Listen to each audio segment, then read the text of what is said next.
Halo, Shalom, jumpa lagi dengan saya, Ferdinand, di Bersaksi Channel Luar Biasa. Ini ayo sama-sama kita merenungkan satu ayat firman Tuhan yang sangat-sangat berarti. Menjadi pegangan, menjadi pedoman perjalanan kehidupan kita bersama-sama di kolong langit ini. Guys, yang luar biasa, apa itu penyakit? Penyakit adalah sesuatu yang bersifat negatif, yang itu menyerang setiap orang, yang itu menggerogoti setiap orang.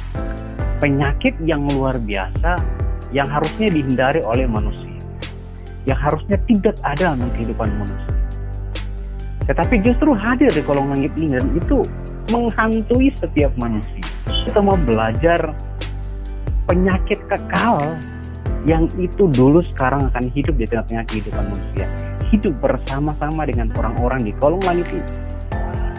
Sekali lagi, hari ini kita akan mau renungkan atau kita akan berbicara tentang penyakit yang kekal, yang itu bersarang di dalam kehidupan manusia mulai zaman dahulu sampai hari ini. Itu tetap ada.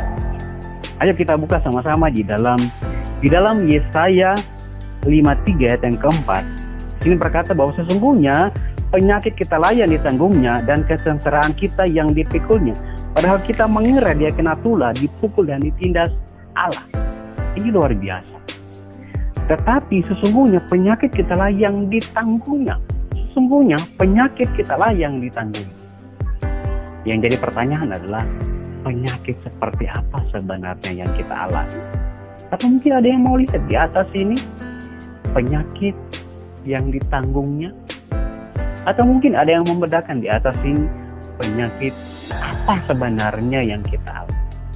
Penyakit apa sebenarnya yang kita alami? Firman Tuhan berkata bahwa tetapi sesungguhnya penyakit kita lah yang ditanggungnya dan kesengsaraan kita yang dipikulnya. Ada banyak kesengsaraan kita yang dipikul oleh Tuhan. Apa itu sebenarnya? Penyakit kita yang ditanggungnya, yang dipikulnya, penyakit kita lah yang ditanggungnya. Ini luar biasa. Di luar sana orang akan berkata, kenapa Tuhan harus menanggung penyakit orang? Kenapa Tuhan harus menanggung penyakit orang? Kalau dia Tuhan, maka tidak perlu lagi dia hadir ke dunia untuk menanggung segala penyakit orang. Ayo kita buka di dalam Galatia pasal 3 ayatnya yang ke-13. Galatia 3 ayat 13 di sini berkata bahwa Kristus telah menebus kita dari kutuk hukum Taurat dengan jalan menjadi kutuk karena kita. Kristus telah menanggung kita, menebus kita dari kutuk hukum Taurat. Ketika bangsa Israel mereka sampai ke Gunung Sinai, maka mereka menyetujui, mereka bersepakat dengan Tuhan bahwa setiap peraturan-peraturan yang Tuhan izinkan ada, maka mereka setuju. Mereka setuju atas setiap peraturannya Tuhan. Maka saat itu peraturan atau hukum terjadi. Tetapi perjalanan demi perjalanan bangsa itu tidak bisa melakukan semua hukum yang ada. Maka dikatakan bahwa Kristus telah menebus kita dari kutuk hukum Taurat. Sehingga siapapun manusia di kolong langit ini yang tidak bisa melakukan satu pun, atau dia melakukan 5 hukum dan gagal 1 hukum, maka itu pasti akan terkutuk. Apalagi dengan banyaknya hukum yang ada, 1 gagal, maka kita pasti akan terkutuk. Jadi pertanyaan adalah, apakah ada yang bisa melakukan semua hukum Taurat yang diberikan? Dan itu bukan hanya sekedar diberikan, guys, tetapi disetujui oleh orang-orang Israel pada saat itu.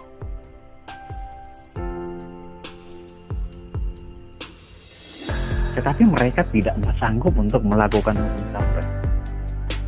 Bangsa-bangsa Yahudi atau orang-orang Yahudi saat itu tidak sanggup melakukan hukum Taurat. Orang Yahudi termasuk orang-orang yang punya IQ tinggi, mereka orang-orang yang berpengalaman, para peneliti kitab, tetapi mereka tidak sanggup melakukannya. Dan tidak ada satu manusia pun yang sanggup melakukan. Maka dari itu firman Tuhan berkata bahwa Sebab ada tertulis, terkutuklah orang yang digantung pada kayu salib. Kristus telah menebus kita dari kutuk hukum Taurat dengan jalan menjadi kutuk karena kita. Dengan jalan menjadi kutuk karena kita. Oleh karena itu maka Kristus hadir di kolong langit ini. Dengan dia rela dipakukan di kayu salib, dia terkutuk, tetapi sebenarnya bukan dia yang terkutuk, dosa-dosa kita. Kitalah yang terkutuk. Maka dia ambil alih semuanya. Dia rela disalibkan agar kita diselamatkan. Ini yang luar biasa. Dia rela disalibkan agar kita benar-benar diselamatkan. Sehingga saya dan saudara-saudara, kita bebas untuk memuji Tuhan. Kalau ada di antara kita yang memuji Tuhan, tidak perlu lagi harus memanggil imam. Harus memanggil seorang pendeta. Untuk dia bisa memuji Tuhan. Dia bisa berdoa. Tetapi dia sendiri bisa untuk berdoa. Karena di mana saja dia ada, dia boleh berdoa. Di mana saja dia berada, dia boleh memuji Tuhan. Kenapa? Karena Yesus Kristus telah mati di kayu salib untuk menebus, membatalkan semua hukum Taurat.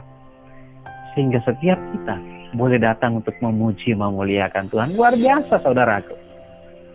Guys yang diberkati Tuhan, hari ini Tuhan, hari ini saya dan saudara yang sedang menonton